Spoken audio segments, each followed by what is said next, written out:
참 좋은 날입니다. 어스틴 주님의 교회 매일 말씀 묵상에 오신 여러분을 환영합니다. 말씀을 통해 샘솟는 하나님의 은혜를 경험하시길 바랍니다. 오늘은 어제보다 더 행복한 하루가 될 것입니다. 안녕하세요 성도 여러분. 5월 3일 화요일 말씀 묵상 시작하도록 하겠습니다. 오늘 묵상할 말씀은 고린도전서 1장 18절 말씀입니다. 고린도전서 1장 18절 말씀입니다. 한 구절이니까 다 함께 큰 목소리로 하나 되어 읽겠습니다. 하나, 둘. 십자가의 도가 멸망하는 자들에게는 미련한 것이요 구원을 받는 우리에게는 하나님의 능력이라. 아멘. 저희 집에는 이 투명한 플라스틱 박스가 하나 있습니다. 크지 않은 박스인데 조금 한 이 정도 되는 투명한 플라스틱 박스입니다. 그리고 이 박스 안에는 종이들이 들어 있습니다. 어떠한 종이들이냐면 제가 지금까지 살면서 받아왔던 편지들을 이렇게 저장해 놓은 박스입니다.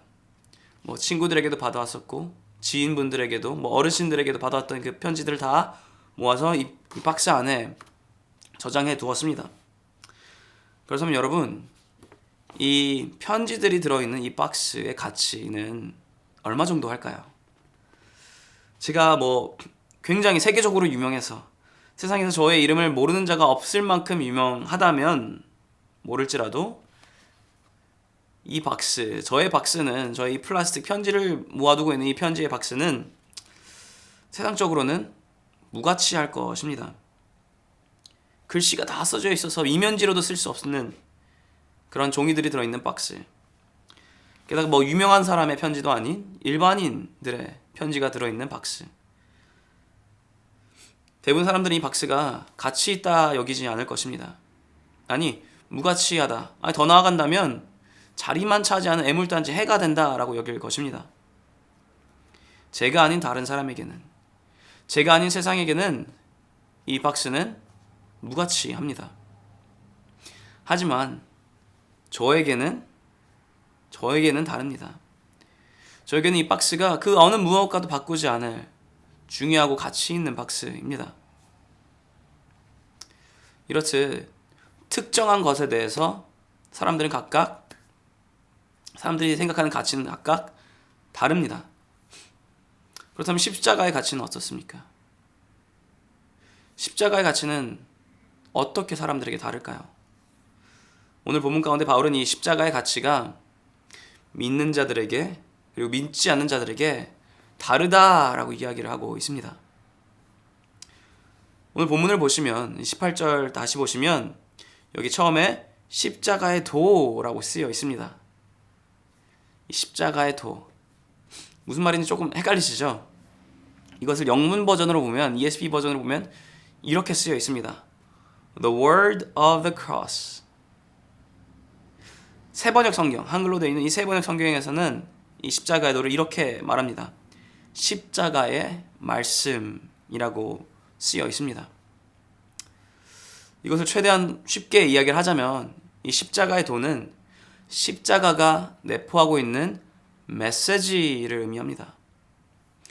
그리고 이 메시지의 의미는 믿는 자들과 믿지 않는 자들에게 다르다라고 지금 바울이 이야기를 하고 있습니다. 18절에서 말하길 여기 멸망하지 않는 자들, 즉 믿지 않는 자들에게는 이 십자가가 주는 의미는 어리석음이다 라고 말을 합니다. 맞습니다. 믿지 않는 자들에게는 십자가는 어리석음을 의미합니다. 왜일까요? 이 당시, 그 조금 이전인 예수님께서 십자가에 못 박히시기 이전에 십자가는 두 가지를 의미했습니다. 유대인들에게는 저주를 의미했고요, 헬라인들에게는 실패를 의미했습니다. 율법을 따랐던 이 유대인들, 이들에게 십자가에 못 박힌다라는 것은 나무에 매달린다라는 의미와 같았습니다. 그리고 신명기 20장 1장에 보면 나무에 매달리는 자들은 다 하나님께 저주받는다라고 쓰여 있습니다. 즉 이 유대인들에게 십자가에 못 박혀 죽는다라는 것은 하나님께 저주받은 존재라는 것을 의미합니다. 그럼 헬라인들은 어떻습니까? 헬라인들에게 십자가는, 혹은 십자가 형벌은 아주 심한 죄를 지은 이 죄인들이 받는 형벌이었고 사형집행이었습니다. 수치스럽게 죽는 그런 형벌이었습니다.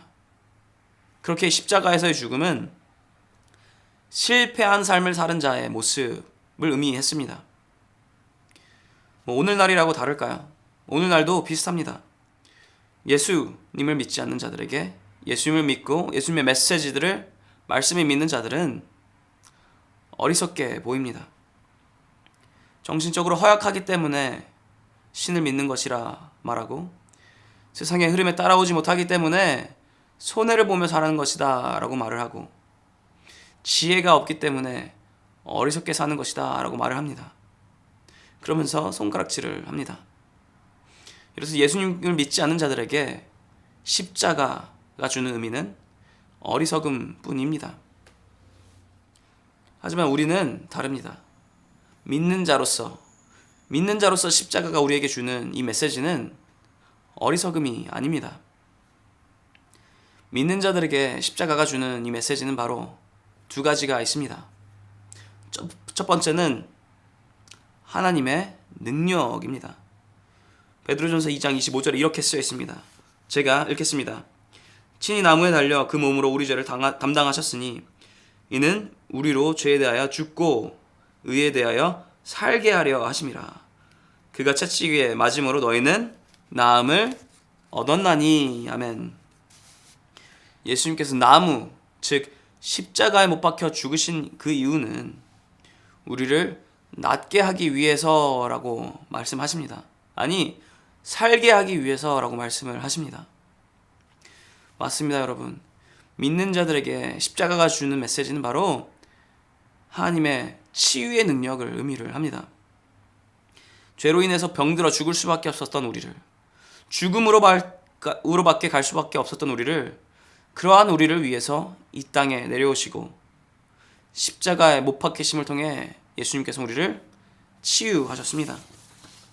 더 이상 죽어가는 것이 아니라 영생을 향해 살아갈 수 있도록 우리를 치유해 주셨습니다. 십자가가 주는 메시지는, 첫 번째 메시지는 바로 이 하나님의 능력, 하나님의 치유의 능력입니다. 그렇다면 두 번째, 이 십자가가 주는 두 번째 메시지는 무엇일까요? 십자가가 주는 두 번째 메시지는 바로 하나님의 지혜입니다. 하나님의 능력을 통해서 우리는 구원을 받았습니다. 다시 태어났습니다. 새로운 삶을 받아왔습니다. 그렇다면 새로운 삶을 받은 자에게 제일 필요한 것은 무엇이겠습니까? 이 새로운 삶을 살아가는 것, 살아가는 방법 아니겠습니까? 어떻게 살아야지 이제는 올바른 삶을 살 수 있을지 알 수 있는 지혜 아니겠습니까? 예수님께서는 우리에게 그저 한 번 더의 기회를 주신 것이 아닙니다. 예수님께서는 그것에서 끝내지 않으셨습니다. 예수님께서는 우리를 구원하시는 것뿐만이 아니라 구원받은 자로서 올바르게 살아가야 할 모습을 보여주시고 알려주셨습니다.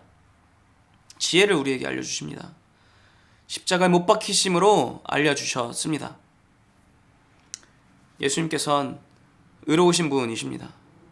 예수님께서는 죄가 없으신 분이십니다. 그리고 예수님께서는 능력이 있으신 분이십니다. 그런데도 불구하고 예수님께서는 우리를 위해서 십자가에 못 박혀 죽으셨습니다. 이것은 예수님께서 더 이상 의롭지 않게 되어서, 예수님께서 죄를 하나 짓게 되어서, 예수님께서 이제 능력이 없으셔서 돌아가시고 십자가에 못 박히신 것이 아닙니다. 예수님께서 십자가에 못 박히신 이유는 바로 예수님께서 우리를 사랑하셨기 때문입니다. 사랑하시기에 고통당하셨고요. 사랑하시기에 희생하셨습니다. 사랑하시기에 낮은 곳으로 내려가셨습니다. 하나님의 지혜는 바로 이러한 예수님의 삶의 모습을 의미합니다. 사랑의 모습을 의미합니다. 새로운 삶을 올바르게 지혜롭게 살아가는 방법은 바로 이 사랑, 예수님께서 우리에게 보여주신 그 사랑의 모습대로 우리 또한 사랑하며 살아가는 것입니다. 이것이 바로 십자가가 주는 두 번째 메시지인 하나님의 지혜입니다. 세상이 말하는 제일 가치 있는 것, 세상에서 제일 가치 있는 것은 바로 돈입니다. 돈이 없이는 세상 사람들은 살아갈 수가 없습니다. 하지만 세상 사람들과 다르게 믿는 자로서, 크리스찬으로서 제일 가치 있는 것은 바로 예수님께서 십자가를 통해 보여주신 하나님의 능력과 하나님의 지혜입니다. 우리는 이 하나님의 능력과 하나님의 지혜 없이는 살아갈 수가 없습니다. 사랑하는 성도 여러분, 우리가 살아가기 위해서 필요한 이 하나님의 능력과 하나님의 지혜, 이것을 통해서 이번 한 주 다른 이들에게 하나님의 사랑을 보여주시고 하나님의 지혜를 보여주시며 그들에게도 복음을 전할 수 있는 모든 성도 여러분 되시기를 축원합니다. 기도하겠습니다. 하나님 아버지, 감사드립니다. 주님께서 오늘 저희들에게 십자가의 도, 십자가가 말하는 그 메시지에 대해서 알려주셨습니다. 주님께서 말씀하셨습니다. 십자가의 도는 바로 하나님의 능력이고 하나님의 지혜다 말씀하셨습니다. 그리스도는 하나님의 능력이고 하나님의 지혜다 말씀하셨습니다. 주님, 이것을 기억하겠습니다. 구원의 하나님의 능력, 그리고 사랑의 하나님의 지혜 기억하겠습니다. 주님, 이것을 기억하며 매일매일의 삶 가운데 구원을 나타내고 사랑을 나타내며 나아가는 모든 믿는 자 될 수 있도록 주님께서 이끌어주시고 인도해주시며 함께하여 주시옵소서. 감사합니다. 주님, 살아계신 예수 그리스도 이름으로 기도드렸사옵나이다. 아멘. 화요일 기도 제목으로 함께 기도하기를 바랍니다. 첫 번째로 온라인 예배와 모임들을 위해서 기도해 주시기를 바랍니다. 온라인으로 모이지만 그 예배와 모임 가운데 동일한 하나님의 은혜가 있도록 기도해 주시기를 바랍니다. 그리고 또한 참석자들이 그 예배와 모임에 정성을 다해 참여할 수 있도록 기도해 주시기를 바랍니다. 두 번째로 함께 기도하였으며 하는 것은 화요 중보 기도 모임을 위해 기도해 주시기를 바랍니다. 이 화요 중보 기도 모임이 성령 충만한 기도 모임이 될 수 있도록, 그리고 또한 이 화요 중보 기도 모임이 교회의 영적 동력이 될 수 있도록 기도해 주시기를 바랍니다. 세 번째로 기도하였으며 하는 것은 선교사님들을 위해 기도해 주시기를 바랍니다. C국의 임동화 선교사님, 필리핀의 오정윤 선교사님, 러시아의 김성종 선교사님을 위해서, 그분들의 사역을 위해서, 그분들의 삶을 위해서, 그분들의 모든 것을 위해서 함께 기도하였으며 합니다. 기도하겠습니다.